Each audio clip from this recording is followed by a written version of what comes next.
Soyez bénis. Bienvenue donc. Nous voulons donc bénir tout un chacun. Que Dieu vous bénisse.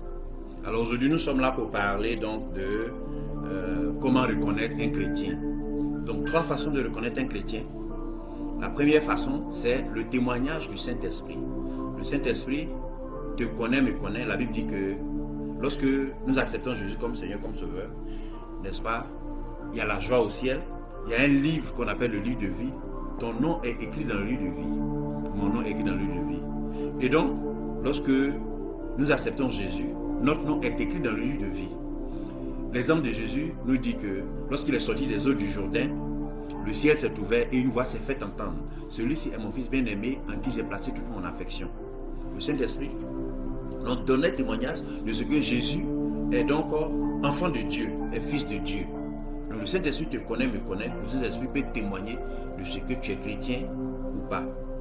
Nous avons le témoignage de nos proches, le témoignage de nos frères et sœurs, le témoignage de ton mari, de ta femme, de tes enfants, de tes collègues au travail.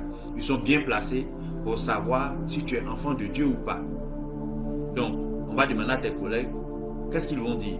Ah, lui là, s'il est chrétien, c'est que nous tous sommes des chrétiens. Ou bien, qu'est-ce que diront tes enfants, ta femme, ton époux?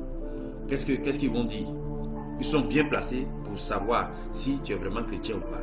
Ensuite, on a le témoignage, n'est-ce pas, de ta confession, c'est-à-dire la parole qui sort de ta bouche, c'est-à-dire tes confessions sont le signe que tu es né de nouveau.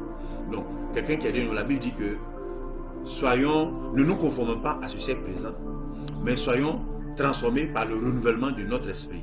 Donc lorsque tu es enfant de Dieu, il doit y avoir un travail qui doit se faire au niveau donc, de ta façon de faire les choses, au niveau de ton mental, ta façon de parler, il doit y avoir une transformation. Par donc la méditation de la parole, il y a une transformation qui s'opère. Jésus étant le modèle parfait, nous tendons à donc être comme Jésus-Christ. Donc notre façon de faire s'apparente à celle de Jésus-Christ. La parole de Dieu étant donc, n'est-ce pas, notre guide, notre lumière, notre boussole. Donc, en lisant la parole, en méditant la parole, il y a une transformation qui s'opère. Un chrétien, c'est celui-là qui doit donc, n'est-ce pas, qu'on reconnaît par sa façon de parler, par sa façon de, n'est-ce pas, de s'exprimer. Il y a certaines paroles vulgaires qu'on n'attend pas d'un chrétien. Il y a certaines façons de choquer qu'on n'attend pas d'un chrétien dans sa façon de parler.